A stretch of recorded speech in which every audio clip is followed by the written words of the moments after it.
Happy New Year, everybody. It's Ryan, aka the Emperor, bringing you our first video of 2026. But before we can move forward here in the Empire, we have to look back at where we've been through 2025.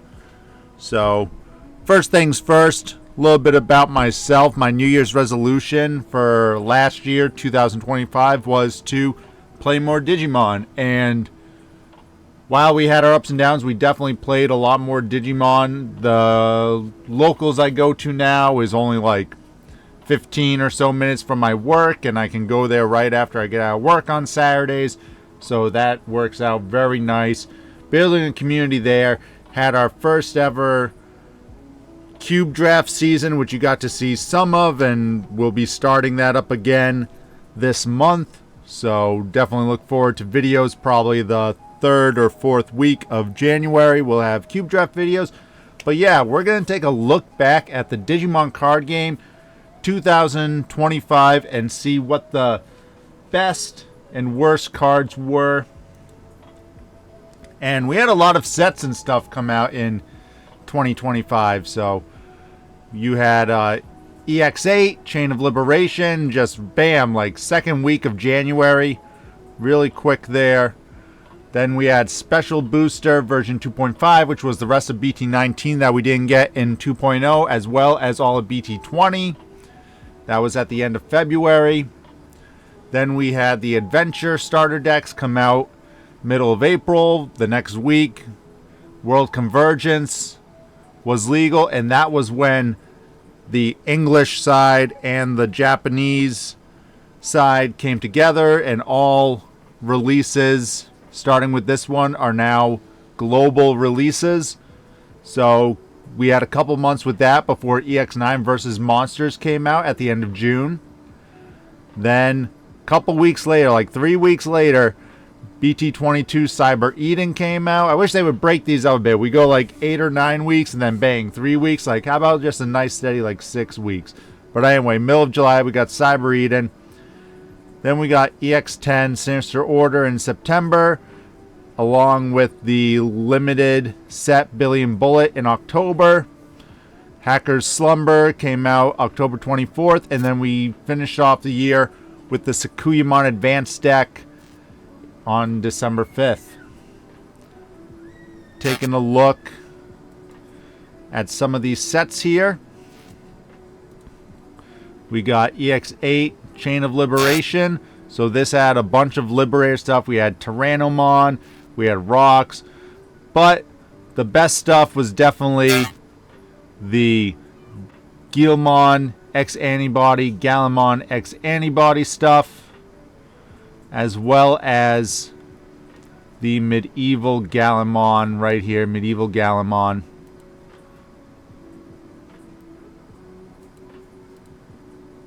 So a lot of good stuff from that set for sure. Some cards that definitely saw play other than the Secret Rares, like both Secret Rares really good. This Cyberdramon X Antibody is really good. Pyramidi was really good for a time. Well, not really good for a time, but people had fun with it. And obviously, it set up what would come later. Dinomon was popular. Aegis-Dramon is still a really good floodgate. So, very good set. Then, Special Booster 2.0 gave us a lot of cross-out stuff, which was good. That saw some tops. It was the last time we really got the level 5 aces. So it's been like a full year. Because remember, BT19 technically was like from 2024. So it's been a while for that. We got the Sakuyamon that got limited.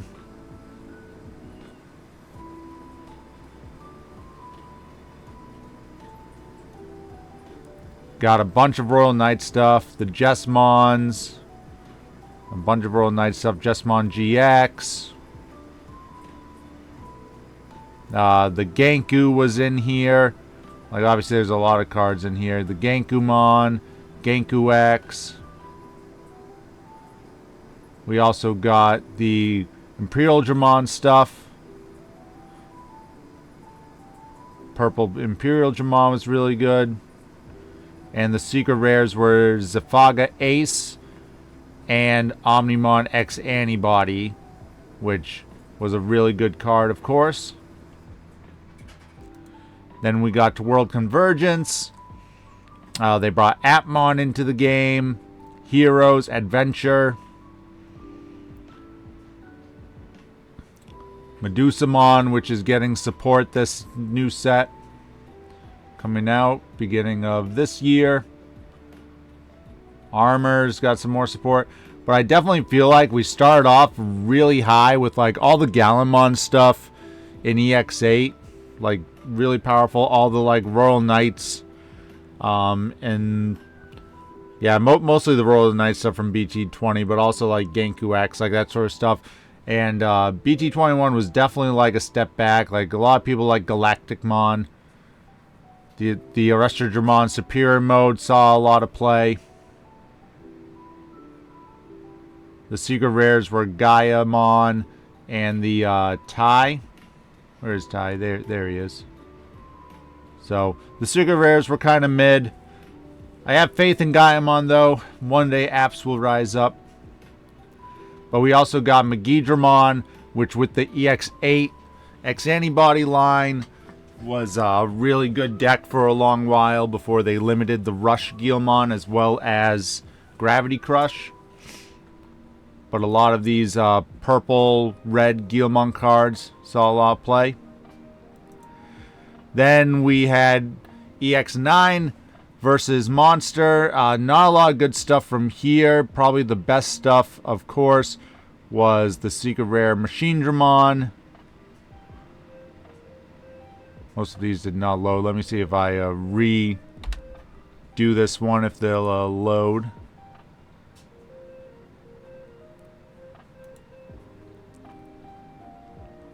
Looks like it might not load for me. But yeah, but you got Machine Dramon. Like Chimera DM didn't really do much. Abatamon wasn't like a thing, you know. It was another dirtily take too long black deck. You got some cool stuff for Omnimon though with the Omnimon Alter S, as well as Puppets was really hyped with the new purple line. There we go. Let's see, Machine Dramon. Yep, we got the Machine Dramon here. But a lot of people were not happy with the X9. I opened a lot of the X9 just because, well, for one, I really like Machine Dramon. And two, I just, I thought the set had potential. Of course, Machine Dramon wouldn't really see a lot of play until BT22 came out with the Vaidmon. BT22 Cyber Eden gave us all the Cyber Sleuth cards that are still rampaging today, just not in a quote-unquote Cyber Sleuth deck. But you also had some more Liberator stuff with more Sendromon, and as well as Fish, Sangomon's line, which now got level 7s. Continued the Atmon thing, the CS.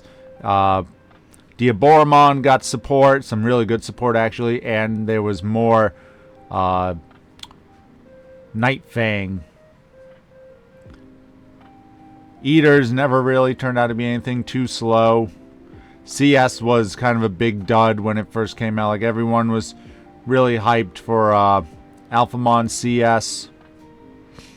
Where's Alphamon? There's Alphamon. Alphamon CS, not really a thing. And the secret rares started out pretty hyped. They were both tamers. You had Kyoko for your CS Alphamon decks, as well as Sayo for your Galaxy decks. Never really, like now they're probably like, you think it's even $5? Might be $5. Then we went to EX10, and when this was revealed, people were pretty hyped. You know, Sinister Warrior was a villain set, but it was kind of a flop. Black War Greymon Ace, like they just, the level 5 is good, but the level 3 and 4 are very like mediocre, and they don't really work with the Greymon stuff we currently have. So again, you just had all the same old crappy Greymon stuff with now a Ace. Rocks, though, got a huge boost. All of their stuff really good with Magnetic Dramon, as well as the new Progano, and of course the unique emblems. And the other secret rare was Beelzemon. So that saw, you know, that had some hype, but again, just wasn't enough. Beelzemon is still too high rolly, and if you just don't see the right amount to fill up your trash quickly in the first couple turns, what are you doing? Let's see, where was Black War Greymon Ace? Was it in the red? Oh, there it is. Yeah, so yeah, unfortunately, this guy just doesn't have a dedicated deck. Some decks will splash like a couple of them in, but I don't even see him around anymore. Myotismon saw some success for a little bit. And Belphamon, it was pretty hyped, but again, hasn't really seen any success in larger tournaments. And the last set that we got, oh, gotta refresh this one, didn't want to open, there we go, was Hacker Slumber.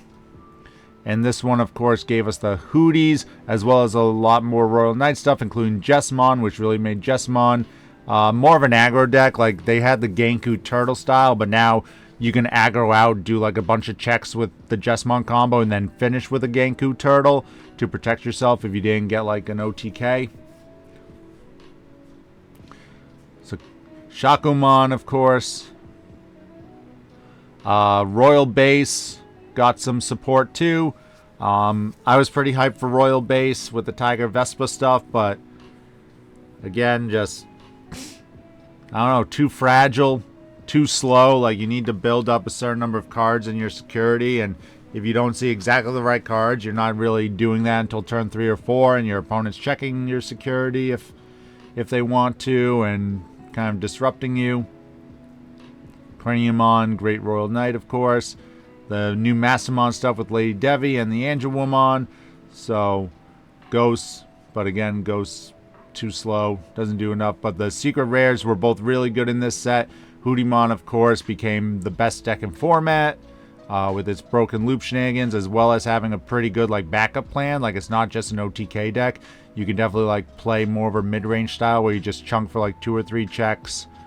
You know, play some options to disrupt your opponent, and then the next turn finish them off with the last couple checks. And then Massamon combos really nicely with the old Massamons, but the Angelwomon and the Lady Devimon were very important for the deck. So going into our best cards, we got some honorable mentions. I mentioned Genku Turtle, Genku X a couple times there, so definitely it was a deck before where basically you would just play some discard outlets and trashing cards, get Genku X into your trash or whatever, or you could have it in your hand too. But play the BT20 Genkumon, Digivolve into that, make all your stuff immune, go into a Jessamon GX, and then win like the next turn. And then it kind of evolved into the BT23 Jessamon, where you go up into Jessamon from its line, bang, bang, bang, hit them like for 4 or 5 checks. You know, maybe you don't OTK them, but then you slam down the Genku X anyway, and then you're like, well, all my stuff is immune, all my stuff has blocker, like, you're not going to kill me, and then I'll get you next turn. Imperial Dramon Fire Mode, again, was really hyped. Great Floodgate card. It's a high roll deck. It's a, if you know, then you know it's a cheater's deck. So, you know, don't be adding stuff from your trash to your hand you're not supposed to. And yeah, but it was definitely very hyped, and it did see some success. If they put the Shade Dramon in AD01 like they should, the promo, hopefully we get promos in there, that'd be great. Cool Boy, a Royal Knight Tamer. Awesome, just what they needed. You know, gaining some extra memory, drawing some extra cards, because in Royal Knights you can definitely run out of cards in your hand since you're not digivolving. Alphamon Noryukin Ace, if Chronicles was actually a deck, or if dedicated Alphamon had like a deck that they went into this with, it probably would have made the list. Definitely like Probably the best ace we got all year. Fits best in Royal Knights, of course. But just being able to neg 15 something, gain 3 memory. When you check security or if your opponent checks yours, you can steal turn a lot of times. Really great card. One of my favorites in Cube Draft for sure. Arrest Digimon Superior Mode from BT21. Saw a lot of play in hybrid decks as like an alternate level 5 to go into. And was also really good in the hero deck. Hunters didn't really become much of a thing, but you know, people were hoping for a while. But the hero deck saw some play, and a hybrid deck saw some play with this as well. Great card. The promo Gallantmon, which was a box topper in BT21. People didn't like this at first, but it just became, again, in like some of these control decks, Royal Knights, Genku Turtle, again, hybrid decks, Gallantmon decks. You know, they'd run 1 or 2 of them, and it would just be like a swing for game, you know, kill your big body, has rush, sort of thing. And then this might be surprising on here for some people, but Magnetic Dramon only makes my honorable mentions. I do have a card in Rocks on the list, but yeah, Magnetic Dramon definitely made Rocks like kind of like the top dog for like a month or so until BT23 came out, and it still sees some play, of course, but really helped with the OTK and kind of made it so like with its DP and everything, it's not getting killed as easily as Pyramidi was when Pyramidi was first a thing, as well as like trashing a security and deleting your opponent's Digimon. Like, even if you don't OTK, you've done like so much damage and set them so far back that probably the next turn you'll be fine. Alright, starting off, I'm cheating. Starting off, number 10, we're going with Angelwomon and Lady Devimon from BT23 Hacker Slumber. Both of these cards, like, you could put like one of the Mastemons on here too if you wanted to, but I think the cards that really made Mastemon like such a good deck now are the play cost reducing level 5s, because now it's so much easier with all your Miris and stuff to play them out. Some people might say, well, the Mastemon can be played in like Dog Engine or, you know, more of like a CS style build, although I think these would probably still be in the CS build maybe. But you know, again, you could just put the BT23 Mastemon here if you really wanted to, but I think these two cards are what really like made the deck much better. Like, just being able to play them for only 4, a lot of times you can get back your memory and do more plays. It was really something that the deck was missing. And then the two Mastemons just combo so well. So, however you want to do it. Alright, number 9 is Machine Dramon from EX9 versus Monster. This card was really hyped when it first came out. Best Machine Dramon that we've gotten. Its only weakness is DP neg, really. But there are ways to increase its DP. And it saw a lot of different plays. There was black base, there was red base, sorry, not red base, purple base. There was version 5, which I tried. There, you know, there was some other version, but the best version ended up being version 2 once Vaidmon came out in BT22, because that gave you more control, de-digivolve, tamer bouncing. And that's when the deck really took off. There was like a solid month or so where it was like raking tournaments. Like, it was like 3 out of the top 5 or whatever would be like Machine Dramons, you know. There was a solid month or so. Probably around EX10. Again, before BT23 came out, when Machine Dramon was really doing well. Next, another EX9 card we got is Omnimon Alter S. This card, really took the Omnimon decks to a whole new stratosphere. They did have to wait a little bit for BT22 to come out right after this for like the Nokias and the other War Greymon and Metal Garurumon lines to come out. But this is the card that really took Omnimon from like a control style deck to an OTK deck, which was something that was really lacking. And this card for a while was like a hefty price tag and was the reason why you would open EX9. And then, of course, there was the gas build as well, Garurumon Alter S, but that got banned with the EX1 Metal Garurumon. But yeah, this, everyone loves an Omnimon, and this was one of the better ones that we had gone in a while. Really letting you combo. And don't forget, you are unaffected by all effects right here, which is great. This one has the correct text, but the actual card only says Digimon effects. Alright, number 7, I kind of alluded to it before, and you probably guessed it, but our card for the rock mineral type is going to be Tumblemon. It came out in EX8, however, it didn't realize its full potential until EX10, with the magnetic Dramon stuff, being able to loop it over and over again. Once you get a couple of these, you're extending your turn, you're doing more things to set you up for the turn after. Really, you know, free memory, reusable over and over again. It's like, we've seen this time and time again. Could this be a card that gets limited? I think Rocks has kind of fallen off a little bit, but you never know, because EX11's coming out. It's going to have more Liberator stuff. There's going to be another close on there. Could be another Sunariza, other stuff. We don't know. We'll see. But yeah, this is the only egg I put on the list. Let me know. Do you think it was the best egg of 2025? Number 6, we're going with Sakuyamon X Antibody.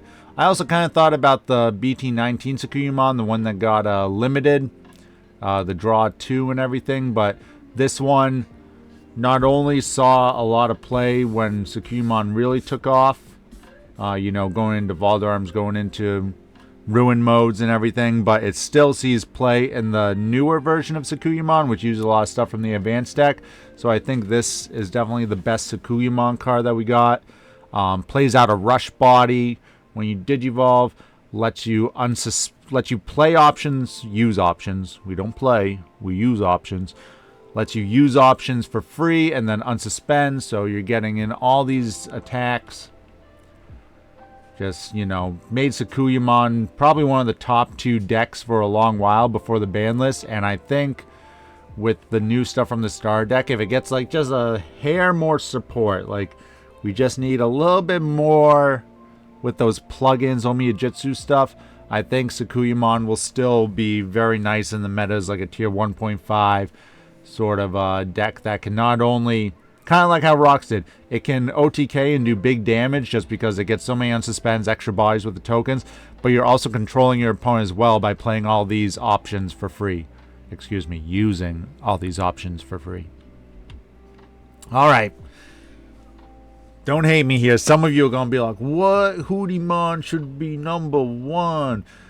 It came out towards the end of the year.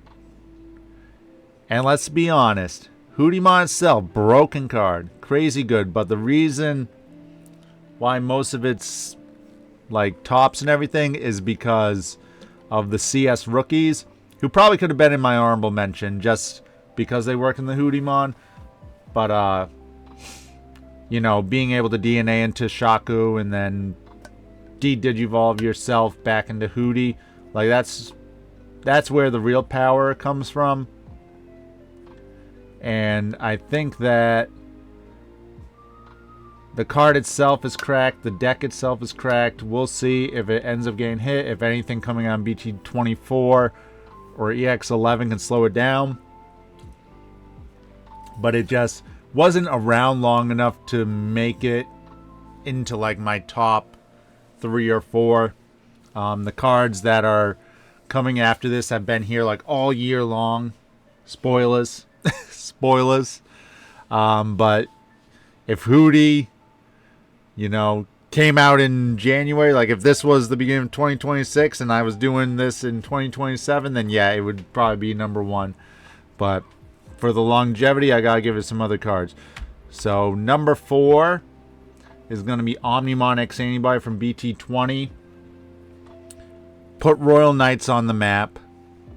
You know, pairing with Cool Boy and the Omekamon. Replaced Blitz Omni, which was a staple in like blue and red decks since BT5 as like a one of, just like, hey, I'm going to, you know, Omni for game. Well, now no one plays Blitz Omni. They all play Omni X now. Yeah, just great card.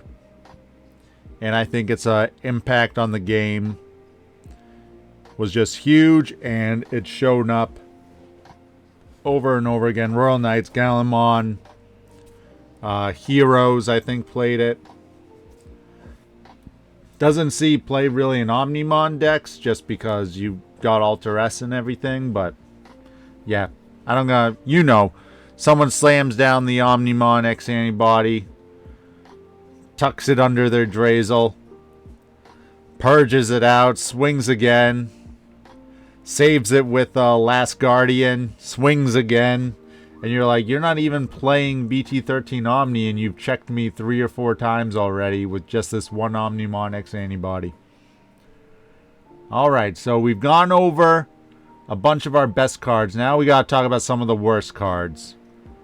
These were cards that were hyped and just didn't do what people thought they were going to do. I mean, let me know in the comments, what were some cards that you were hyped for, that you heard people were hyped for this past year, and then just didn't really do anything. So, War Greymon Ace from Star Deck 20. This is kind of representing all the Adventure cards. Adventure had a moment. It had a moment, but people thought it was going to be a lot better than what it was. Just way too tamer reliant. Needed lots of different tamers. And the way to play the tamers was kind of bad, because the level 4s that you really wanted were the free Digivolve ones. You didn't want the ones that played the tamers. And you really needed like 3 tamers. So you're only, even if you did use those free play level 4s, the Angemon and the Kabuterimon, you weren't really getting to where you needed to be anyway. And then the aces were pretty lackluster.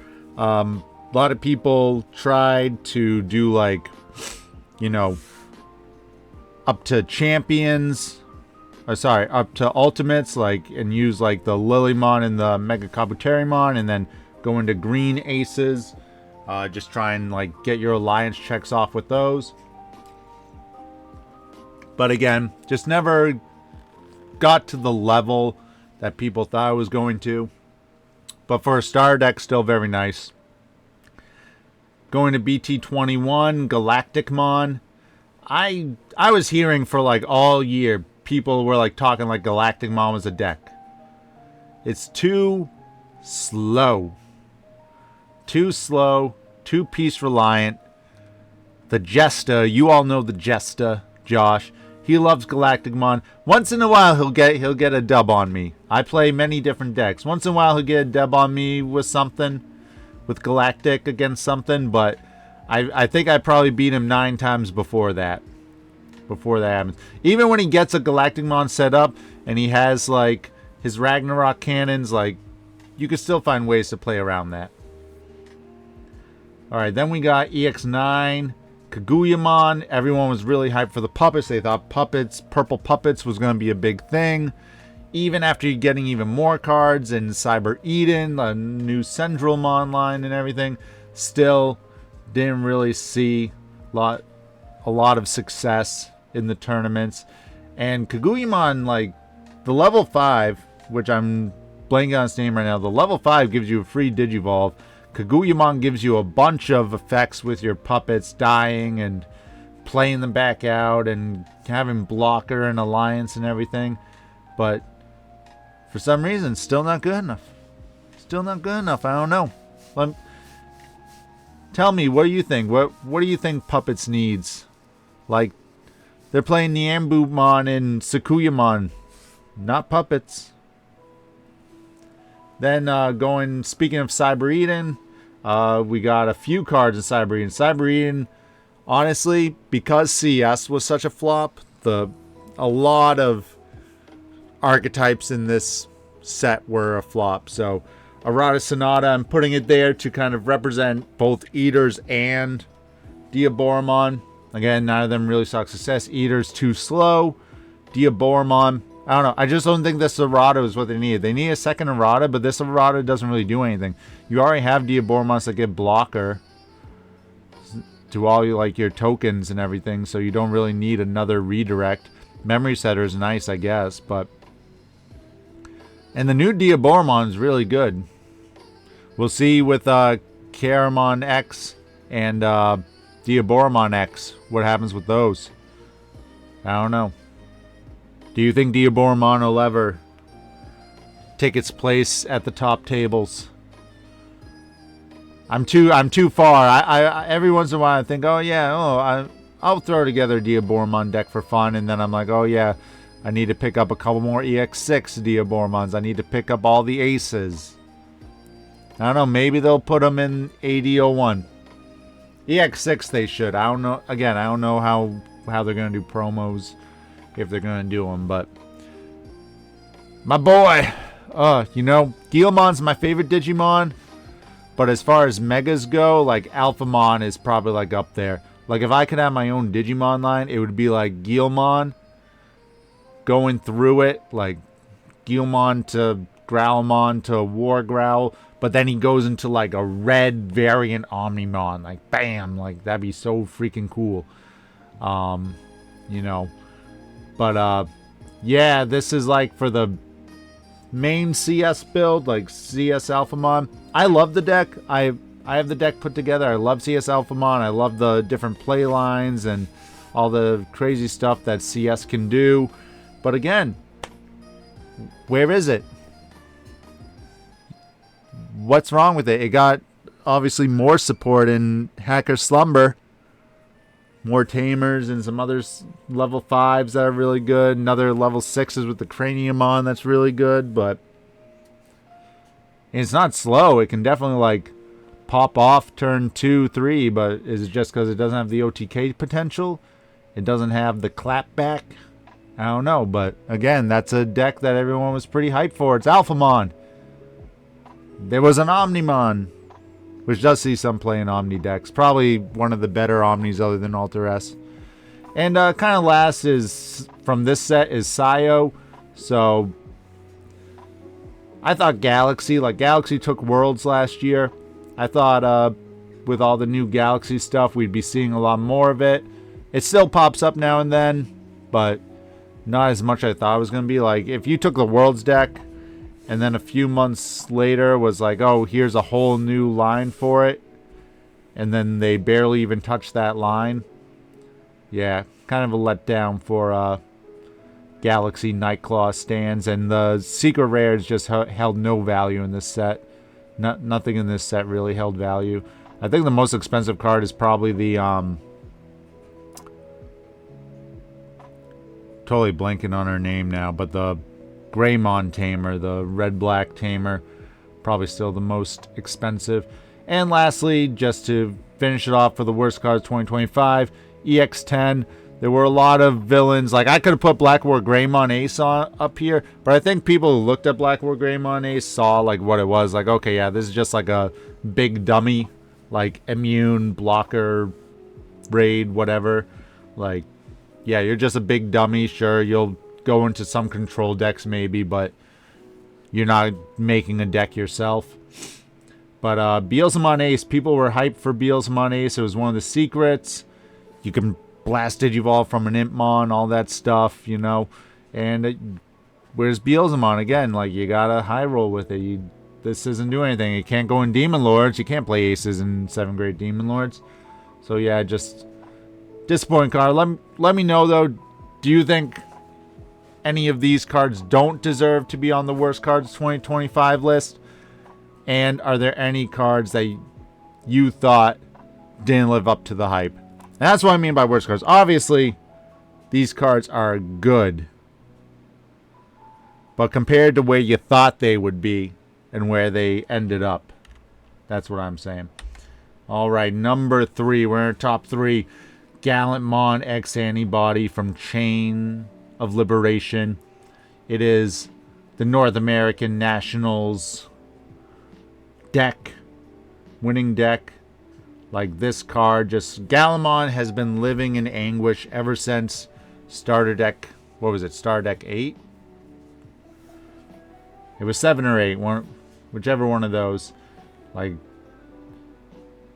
EX2, BT12, BT13, BT17. No, we finally got it right. Finally, Gallimon X Antibody. It deletes things, it gets big, it trashes security, it unsuspends. It's immune to Digimon effects. Like, this is everything that you need. 3 colors for some reason, so Galaxy plays it, like Blue Galaxy can play it.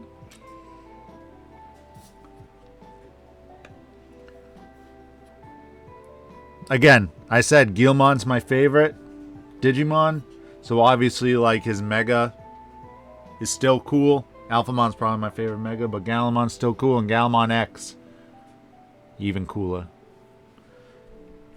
Number 2, another Gallimon, Medieval Gallimon. This is probably, like, this is another one I love. But this brought back the feelings from BT9 Death Xmon. Just this big, level 6 floodgate Digimon that you could play for a reduced cost. Your opponent plays like, oh, one body too much.